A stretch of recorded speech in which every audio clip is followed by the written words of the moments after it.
پیارے بچوں، بہت سالوں کی بات ہے، ملک خراسان میں بخت شاہ کی حکومت تھی جو بہت نیک، خدا ترس اور رحم دل بادشاہ تھا۔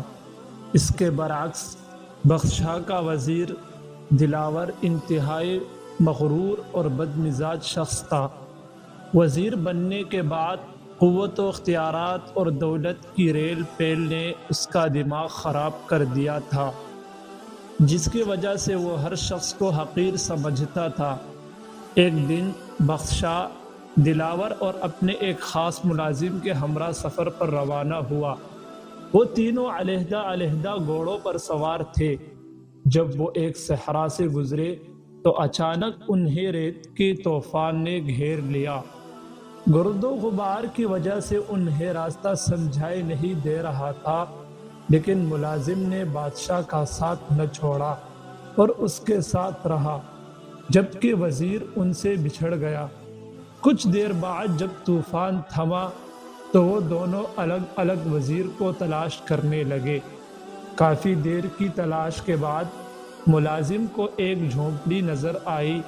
جب وہ وہاں پہنچا تو اسے ایک اندھا فقیر بیٹھا دکھائی دیا۔ ملازم نے اس سے انتہائی بدتمیزی سے پوچھا، او اندھے، کیا تو نے اس طرف سے کسی گھڑ سوار کے گزرنے کی آواز سنی ہے؟ فقیر نے جواب دیا، نہیں بھائی، مجھے تو کچھ سنائی نہیں دیا۔ ملازم یہ سن کر آگے بڑھ گیا۔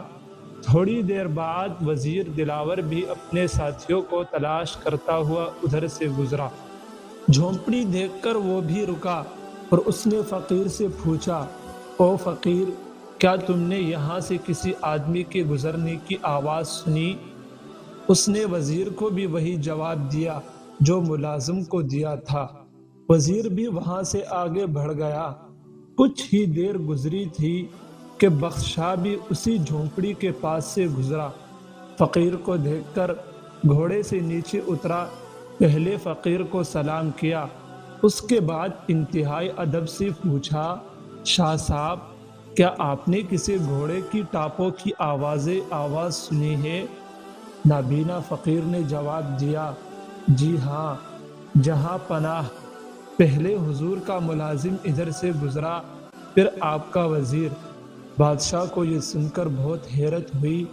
اس نے پوچھا، شاہ صاحب، آپ تو نابینا ہے، آپ کو کیسے معلوم ہوا کہ میں بادشاہ ہوں؟